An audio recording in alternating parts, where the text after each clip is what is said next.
Tout de suite, nous poursuivons avec un beau duo. Sonepar, accompagné de Microsoft. Ils vont répondre à la question « Comment transformer la relation client dans un groupe B2B leader mondial sur son marché ?» Messieurs, c'est à vous.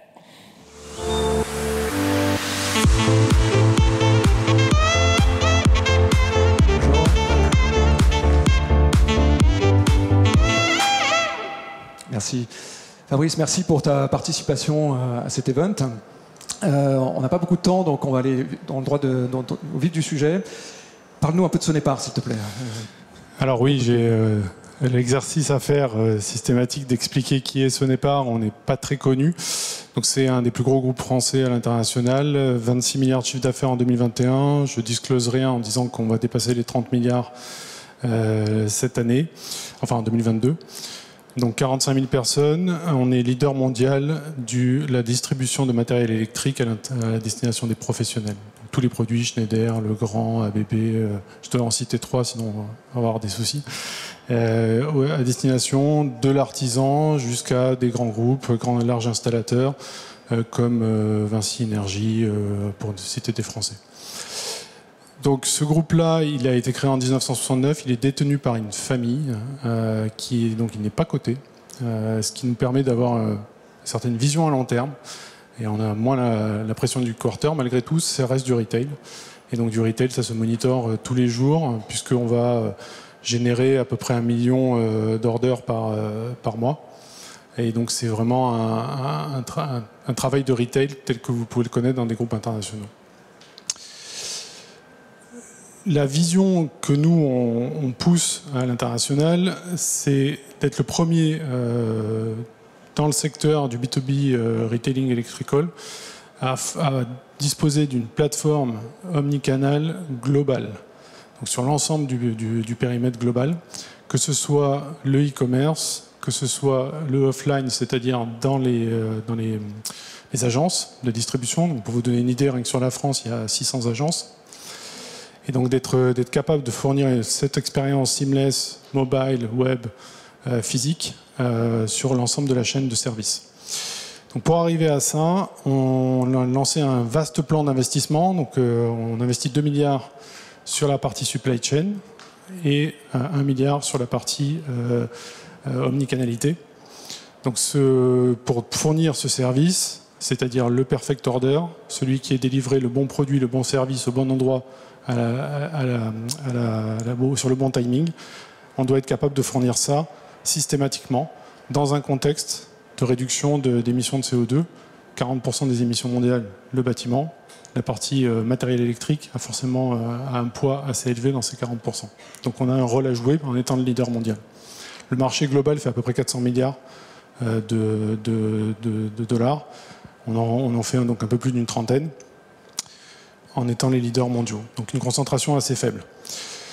Les challenges, peut-être, dont on peut parler et qui nous amènent à partir sur cette voie-là, c'est un ensemble de changements, d'attentes plus personnalisées de la part de nos clients, des nouveaux produits, toujours plus d'innovation de la part de nos partenaires fournisseurs, des modèles de distribution qui changent, la façon dont on délivre nos clients, et à la fois en termes de produits et de services, est en constante évolution. Des paradigmes de prix et des attentes sur l'ingénierie financière qui est différente, et un écosystème qui s'enrichit avec des partenaires. On n'est plus uniquement dans une relation client et distributeur, mais également un ensemble de partenaires du côté de nos clients que l'on doit gérer. Et pour ça, on a une réponse stratégique qui se décline sur différents axes, qu'on peut résumer data pour la partie supply chain et la partie omnicanalité dans le go-to-market. Alors dans ce contexte concurrentiel et en pleine évolution, vous avez créé un programme, Spark. Est-ce qu'on peut rentrer un peu plus dans les détails de ce programme? Tu peux nous en dire? Alors, je dirais c'est une plateforme, c'est un produit plus qu'un programme. Ce qu'on souhaite faire, c'est organiser le dialogue constant entre notre client et les équipes Sonepar tout au long du cycle de la relation du client. Donc dans ce cycle-là, vous avez du début, quand il rentre chez nous, jusqu'au moment de la vente, jusqu'au moment où on va lui fournir un service d'après-vente, post-livraison et sur toute la chaîne, il faut organiser tout le temps ce dialogue. Les projets CRM classiques vous avez un projet, effectivement, d'un côté, et c'est la décorrélation avec la partie e-commerce qu'on souhaite complètement casser. Donc il faut qu'il y ait cette vitrine permanente et ce dialogue constant. Ils utilisent les mêmes outils, ils utilisent la même plateforme, que ce soit le client ou ce qu'on appelle l'associé chez Sonepar, c'est-à-dire nos collaborateurs. Donc cette boucle-là que vous avez en permanence, elle s'exprime à travers les étapes de e-commerce, de service client, de suivi des ventes, de marketing automation, et on fait suivre ça en permanence, quel que soit le sens, au sein de la même plateforme. C'est le seul moyen, à notre opinion, d'assurer une expérience sans couture. Nos jonctions internes qu'on doit faire entre différents services, différents outils, doivent être complètement transparentes. Cette plateforme doit nous apporter ça. Donc ce qui est en enjeu sur cette plateforme, c'est l'ensemble du chiffre d'affaires. Que ce soit dans les agences, sur le e-commerce, sur le mobile, tout le monde utilisera la plateforme. Par ailleurs, on souhaite, et on a annoncé, Sonepar va lancer la première plateforme marketplace à cette échelle-là dans la distribution B2B de matériel électrique, avec une marketplace qui va prendre son envol en France cette année. Donc l'idée, c'est le one-stop shop, que notre client, dans sa puisse remplir sa camionnette de l'ensemble des produits dont il a besoin, que ce soit des produits de matériel électrique ou l'ensemble des produits complémentaires dont nous ne sommes pas les distributeurs, mais que des partenaires pourront distribuer à travers notre plateforme. Alors, on va rentrer un petit peu plus dans la fabrique de la plateforme, la factory que tu diriges, Fabrice. Et est-ce que tu peux nous la présenter un peu plus en détail et nous donner quelques résultats un peu chiffrés de là où vous en êtes aujourd'hui sur l'avancée des avancées? Donc moi j'ai rejoint le groupe Sonepar en fin 2020. Donc pour vous donner une idée de là où on en est, aujourd'hui la Digital Factory de Sonepar, c'est 300 experts. Il y a à peu près donc 75 personnes également en plus qui travaillent dans les différentes filiales de notre groupe et qui travaillent sur le programme. C'est un ensemble qui représente 17 nationalités qu'on fait travailler ensemble à travers 3 hubs qui sont à Paris, à Dallas et à Montréal. La particularité aussi de ce qu'on essaye de faire, c'est que on doit gérer cette Digital Factory, c'est un réseau d'experts qu'on coordonne. Donc vous n'avez pas une espèce de tour de contrôle à Paris qui régit le monde en entier. Non, c'est vraiment l'ensemble des équipes. Il s'avère qu'elles sont localisées, certaines à Dallas, certaines à Montréal et certaines à Paris. Mais c'est probablement parce que c'était là où on a trouvé les talents, et les talents qui sont souvent dans nos filiales, mais qui étaient méconnus. Et donc on a ramené dans cette Digital Factory pour pouvoir avancer le plus vite possible en prenant le bénéfice de leurs connaissances métiers. En termes d'achievement, donc décembre 2020, les premières lignes de code, premier démarrage sur la Belgique avec 25 clients qu'on appelle Friends and Family, donc des clients indulgents. Et puis on a fait une série de go live en France, Italie, Norvège, toujours à peu près sur les mêmes périmètres. Et 2022, ça a été le scaling. 150 000 clients qu'on a basculé dans cette nouvelle plateforme. Notre objectif à fin 2023, c'est gérer 1 milliard d'euros d'orders dans la plateforme, sachant qu'en 2026, on doit atteindre le chiffre d'affaires du groupe. Donc il y a une courbe exponentielle à pouvoir assumer. Juste un petit tour d'horizon, si vous ne pouvez pas photographier celui-ci. Je préfère, merci. Global Platform, on ne peut rien faire sans ce qu'on appelle le Digital Inside. Donc si la transformation de l'entreprise passe que par la partie e-commerce, et ce que je vous ai expliqué auparavant, ça ne fonctionne pas. Donc c'est un écosystème qu'on transforme, à la fois sur la partie infrastructure, support, applicative, soit classique, de type ERP, soit les PIM, donc, pour pouvoir nous accompagner.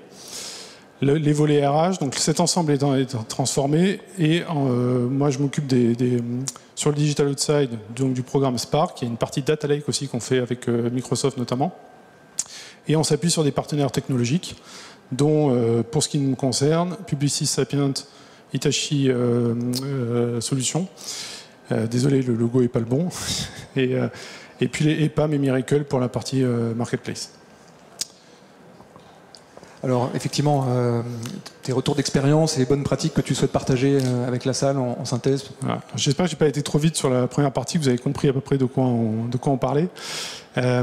Simplement, quand on veut faire un programme de cette taille, et si modestement je peux partager quelques leçons apprises ou les choses qui marchent bien en tout cas, évidemment, la long-term vision, et ça dans un groupe familial, c'est effectivement un luxe qu'on a et qui nous permet de travailler sur le temps long. Et ce sont des programmes de temps long. Et un alignement stratégique. On parle de transformation de l'entreprise, on ne parle pas d'un projet digital. Donc de transformation des pratiques à tout niveau de l'organisation, que ce soit dans les warehouses, dans les agences, sur le terrain pour nos commerciaux itinérants et évidemment pour nos clients. Et donc cet alignement, il doit être vraiment travaillé dans le détail. Ensuite, pour ce qui concerne la Digital Factory, on a beaucoup travaillé sur une prise de décision décentralisée. Chaque profil sait quelle décision il peut prendre sans appeler son chef, sans attendre un comité Théodule, le steering committee machin, pour prendre une décision. Non, chaque profil prend sa décision, il doit prendre des inputs de tel et tel profil, et les seules choses à suivre de manière obligatoire, cybersec, legal, RH, classique, et finance de temps en temps, donc pour pouvoir opérer sa décision. C'est un projet qui doit aller vite, et on ne peut pas aller plus vite que l'élément le plus lent.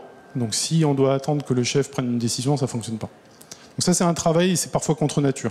Dans des organisations classiques, c'est parfois contre nature. L'autre sujet que je voulais porter à votre attention, c'est que l'architecture de ce que vous construisez soit vraiment découplée. Ce que vous voyez à droite, c'est quelques exemples de solutions qu'on a couplées pour faire fonctionner la plateforme. Je ne sais pas, on a une vision, mais je ne sais pas de quoi sera fait le futur. Je ne sais pas comment mes clients vont changer de comportement, quels seront les nouveaux besoins qu'ils vont avoir. Et je ne peux pas avoir un monolithe à gérer. Donc il faut que je puisse enlever tout ou partie de ma plateforme facilement et pouvoir les remplacer par quelque chose qui répondra aux nouveaux besoins des clients. Et ça, c'est un exercice complexe qui nécessite de la haute ingénierie et notamment une application très très poussée du DevOps.